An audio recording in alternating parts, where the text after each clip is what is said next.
Daily. Taste the Daily.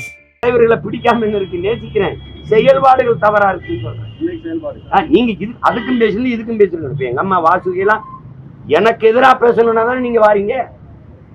அங்க சீமான் இருக்கிறதுனால தானே பேசுறீங்க. நான் கேட்கறதுக்கு பதில் சொல்லுங்க. மும்மொழி கொள்கையில உங்கள் நிலைப்பாடு என்ன? மார்க்சிய தோழர்களுக்கு காவிரி, கச்சத்தீவு மீட்பு, முல்லை பெரியாற்று உரிமை, நீத்தன் எடுக்கிறது, இந்த மக்களின் போராட்டங்கள் எல்லாம் சரி. எங்க மலைகளை கற்குவாரிகளா வெட்டி போறதுல, கற்களா வெட்டி போறதுல உங்க நிலைப்பாடு. நீங்க தான் இதையெல்லாம் போராடி நாங்க பார்த்துருந்துருக்கணும். அப்ப நீங்க செய்யலைங்கும் போது வேற வழி என்ன இருக்குது? இத்தனை விமர்சனங்களையும் கடந்து நாம் தமிழர் கட்சி இனிமே வாக்கு வங்கியில முன்னேற்ற பாதையில செல்வதற்கான வாய்ப்பு இருக்கா? நீங்களே சொல்றீங்க எங்களை அழிப்பதற்கான முயற்சி, எங்களை வளர்ச்சி. தம்பி, நீங்க உங்க கேள்வி வழங்கிடுச்சு. இப்ப இந்த விமர்சனம் இன்னைக்கு 15 ஆண்டுகளா இருக்குது. இப்ப தீவிரம் பெற்றிருக்கல சார். தீவிரம் பெறும்போது வளர்ந்துட்டு தானே இருக்கேன். தீவிரம் படல, தீர்க்கப்பட போகுது. இதுல இருந்து தீவிரம் படுது. தடித்த வார்த்தை பேசிட்டாரு. தடித்த வார்த்தையில 15 ஆண்டுகளா நானும், என்னை நேசித்து வந்த என் மனைவி, என்னை பெற்ற தாய், என்னை நேசித்து நிற்கிற என் சொந்தங்கள் எத்தனையோ லட்சக்கணக்கான என் தாய்மார்கள், தங்கைகள், தம்பிகள் 15 ஆண்டுகளா தவித்து துடித்த வார்த்தை தான் இன்னைக்கு வெளியில வருது. தடித்த வார்த்தை ஒண்ணும் பேசலை. எங்க அம்மாவை கடும் வார்த்தைகளை நான் சொல்ல இது பண்றேன். எங்க அம்மாவை எப்படி பற்றி அந்த பொண்ணு பேசுறேன்.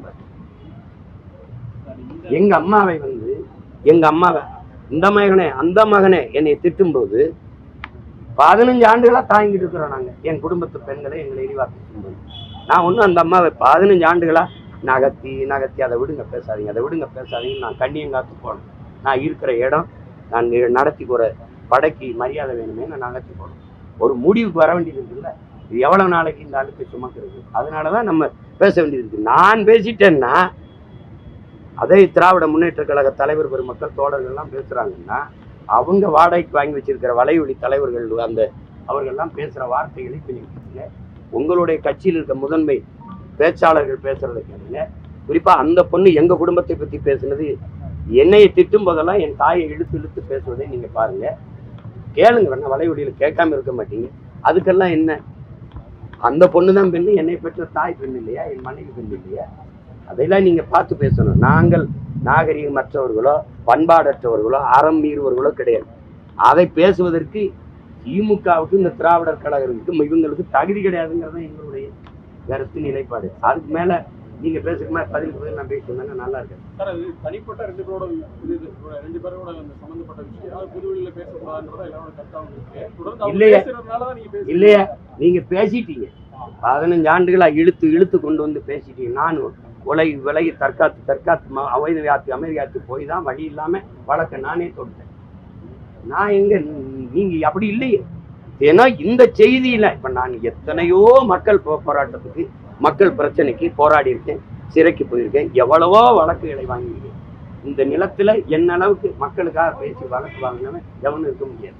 அவ்வளவு இதை பண்ணும்போது நீங்க அதையெல்லாம் காட்டாத, செய்திகளுக்கு காட்டாத முன்னுரிமையை இது காட்டி. நேற்று தென்காசியில அவ்வளவு எழுச்சியான ஒரு மக்கள் திறன்.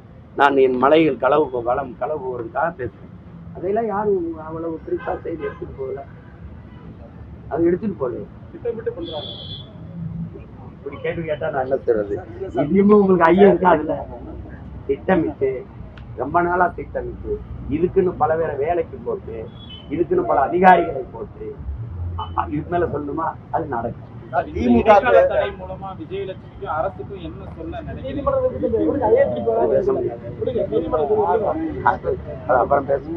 திமுக சீமானை பற்றி குற்றம் காட்டுற விருப்பம் இல்ல, எங்களுக்கு வேலை இருக்கு அப்படின்னு சொல்லி அமைச்சர் அறுபடி.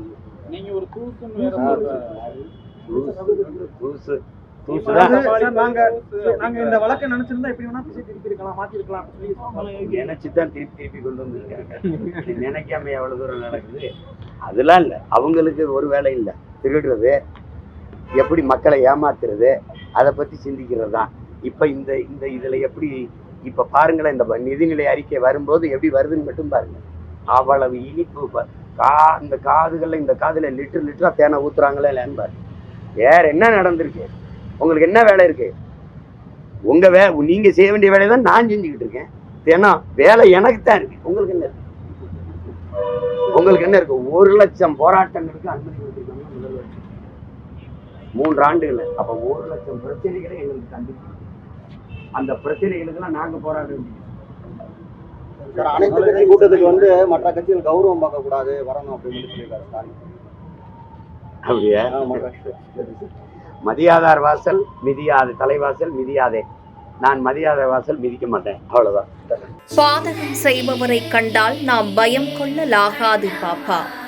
மோதி மிதித்து விடு பாப்பா, அவர் முகத்தில் உமிழ்ந்து விடு பாப்பா. அண்மை செய்திகளை உடனுக்குடன் தெரிந்து கொள்ள இணைந்திருங்கள் எம் நாடு தொலைக்காட்சியுடன்.